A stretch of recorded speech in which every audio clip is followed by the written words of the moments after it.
themarshallman.com.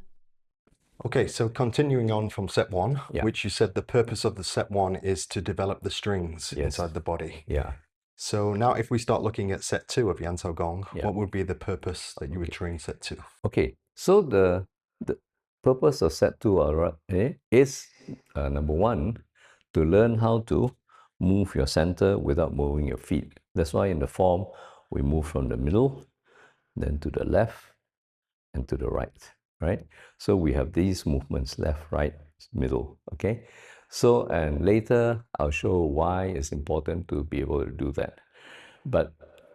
And the second thing, in form two is learning how to open the kwa.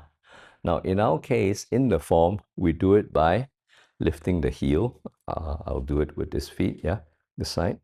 So you lift the heel and you twist, okay, by twisting on the ball of your feet. And you notice, as I turn, I don't want to move the rest of my structure. My center is still here. My feet hasn't changed position. The only thing that's changed is this side turns, okay? And then back again, all right? Now, the purpose, when I turn this way, okay, this is, you can say, the mechanistic way of opening the kwa. And this then opens. And the purpose of opening the kwa is to let the energy from my shoulder or my arms go down to the ground, right? And when I close it back, I tense, and this we consider close. Then the effect of the closing is the opposite. It brings the energy back up, okay? So that's why we open and close the kwa. And we can show that. Now, once you've learned the skill of doing this with the feet, I do not need to do it by moving my heel anymore, because when you do this, what you're actually doing is you're moving the fascia and the ligaments within the kwa here, you know, along the legs, the hip joint, and so on. Then once I know how to do this, I can do it internally. That means I internally move the tendons and the fascia in my kwa, my hip joint here. And I don't have to do the physical movement here, right? Just by doing that, all right? So as an example, let's say, if Kiran was to do that, right? Load my shoulder. Okay, so Yeah. So the first part here is why we do the kwa. Now, let's say I stand in a normal stance like this. My knees are slightly bent or almost straight, let's say, and he presses on me. Now, go. See, no matter if I press very hard, even if he puts a lot of power into it, see, I would buckle, right? My hip will go out, my spine tends to lean over, right? Because everything gets stuck here. Yeah? That's why this starts to break. Now, you notice what happens when, okay, I do this, right? My position is still the same, except that this is now open and I'm on my toe, okay? Now you press on me. And you would think that this is weaker, okay? And go. Yeah. Right? And Kiran, yeah, what do you feel? The difference, right? yeah, first of all, it's solid. Yeah. You cannot move it, and also the force is not entering. And again, if he were to go on, do that. Yeah. So I let it go through, and now I close it. There. Right? I didn't do anything. I just stretch, the thing comes back up, right? So that's the purpose of opening and closing your kwa. And we do it through this small movement here.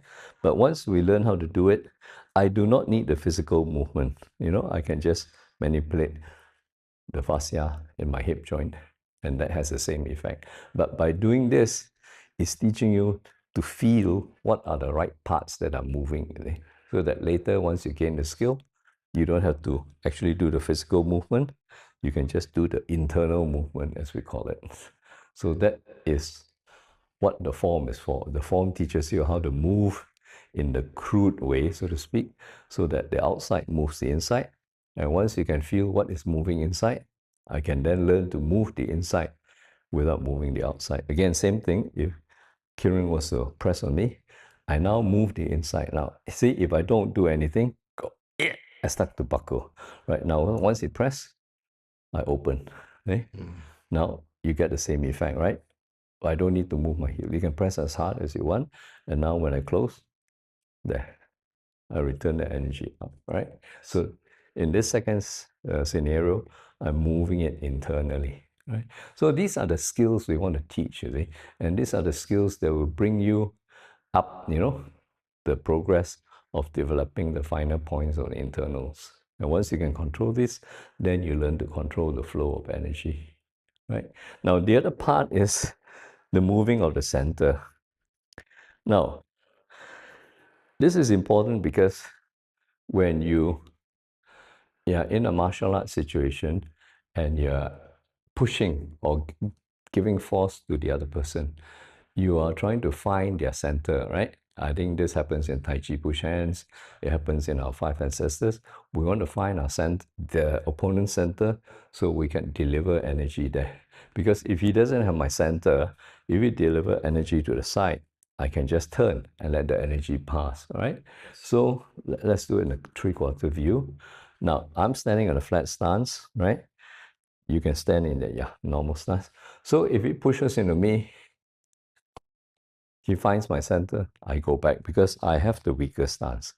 Now, let's say I change my center. Now he pushes, I move my center there. See? So by shifting just a bit, now this side is empty. Even he continues pushing, I can release that. Similarly, if I move my center here, so once I feel his pressure on my center, I move. Now, it's very easy to just turn the person. I don't even have to turn my hip, right? Because essentially I've created an emptiness there, so his force goes there. And that's the purpose of moving the center.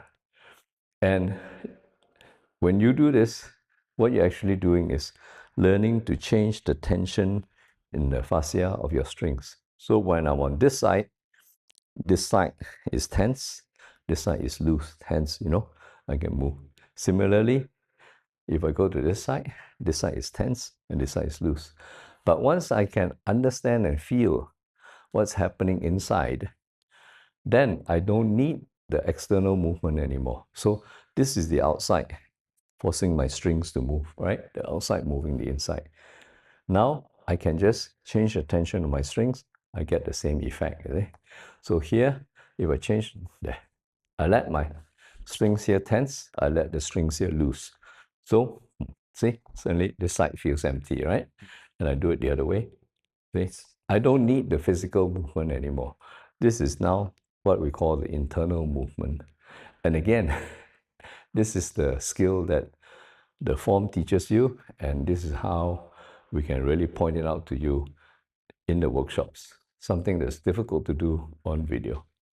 So Sifu, I'm sure many of the viewers are familiar with the term Zhongding. Yeah, Is this what you're doing in this moment? You're moving your Zhongding yes, from left to yeah, right? that's right.